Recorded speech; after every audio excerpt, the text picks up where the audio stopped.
प्रणाम दोस्तों। आज की कहानी सब कुछ प्रभु पर छोड़ना। एक अनुरोध, कहानी पसंद आए तो चैनल को सब्सक्राइब करना ना भूलें। एक महात्मा थे, जीवन भर उन्होंने भजन ही किया था। उनकी कुटिया के सामने एक तालाब था। जब उनका शरीर छूटने का समय आया तो देखा कि एक बगुला मछली मार रहा है। उन्होंने बगुले को उड़ा दिया। इधर उनका शरीर छोटा तो नरक गए। उनके चेले को स्वप्न में दिखाई पड़ा। वे कह रहे थे, बेटा, हमने जीवन भर कोई पाप नहीं किया, केवल बगुला उड़ा देने मात्र से नरक जाना पड़ा। तुम सावधान रहना। जब शिष्य का भी शरीर छूटने का समय आया तो वही दृश्य पुनः सामने आया।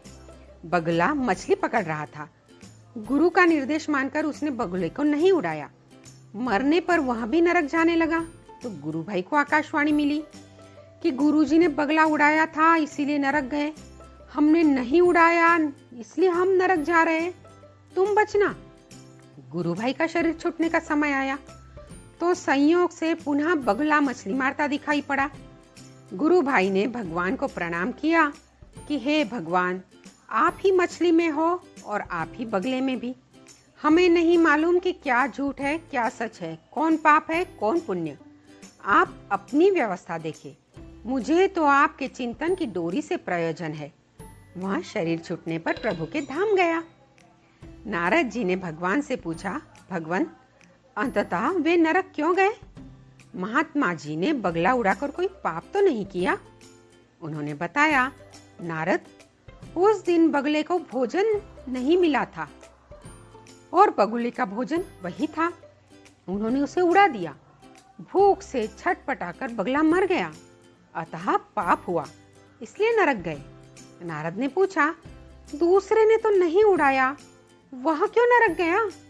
बोले, उस दिन बगले का पेट भरा था, वह विनोदवश मछली पकड़ रहा था, उसे उड़ा देना चाहिए था।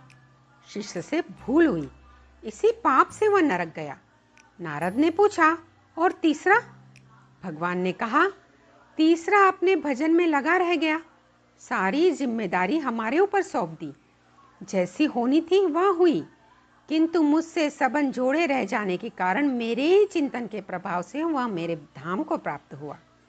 अतः पाप पुण्य की चिंता में समय को न गंवाकर जो निरंतर चिंतन में लगा रहता है वह पा जाता है। जितने समय हमारा मन भगवान के नाम रूप गुण धाम और उनके संतों में रहता है, केवल उतने ही समय हम पाप मुक्त रहते हैं। शेष सारा समय हम पाप ही पाप करते रहते हैं।